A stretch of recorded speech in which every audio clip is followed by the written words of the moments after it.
Hello, and welcome to my micro teach on fractions. Fractions can be defined as parts of a whole. So, with that, parts of the whole, let's say 1, 1, that would be a whole. And that might look like this one circle here.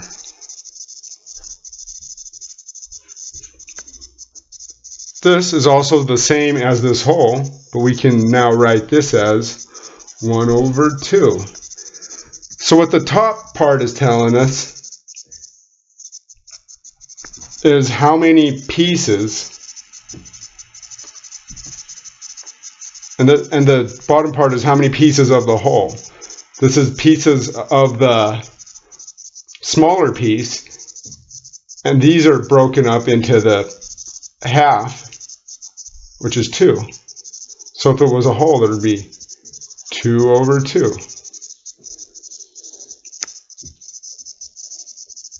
1/4 can be written as 1 over 4. And so if we had 2/4, because there's 2 now, the numerator becomes 2/4, which is also equal to 1/2. But in order to add these together, we need to have the same common denominator, the same size pieces of the whole. The pieces of the whole. So to find a common denominator, we could start to multiply our denominators 2 and 4 out of 1/2 and 1/4. Start multiplying by 1.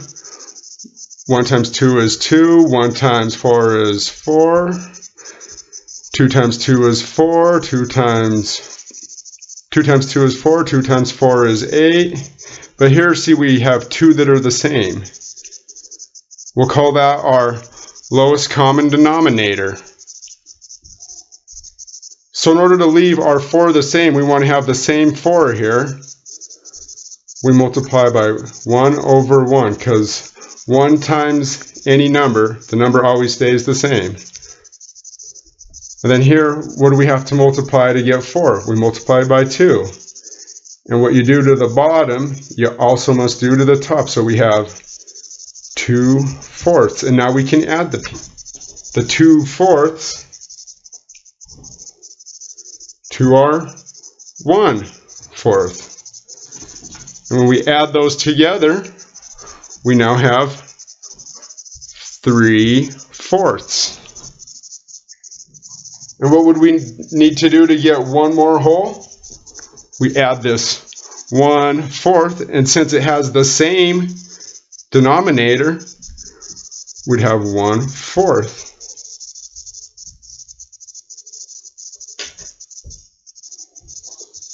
Let's try a different one. Let's say we have 6. So we have 6 pieces, right?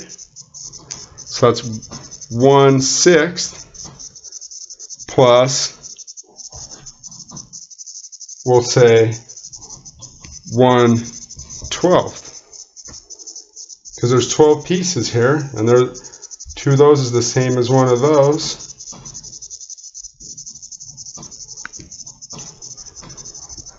So we can see that 6 is divisible by 12, right? 6 goes into 12 and gives us 6 divided by 12 gives us 2, right? So what we could do, we could keep 12 as our lowest common denominator. We could even do our 6 and our 12 and multiply by 1. We get 6, multiply by 1, we get 12, multiply by 2. There's our 12. So, right, we keep our 12 the same. So here we multiply by 1 over 1.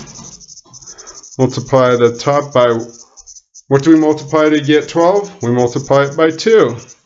What we do to the bottom, we must always do to the top. Now we get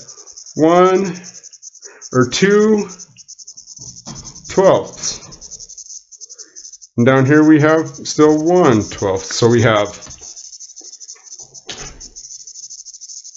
2 twelfths plus 1 twelfth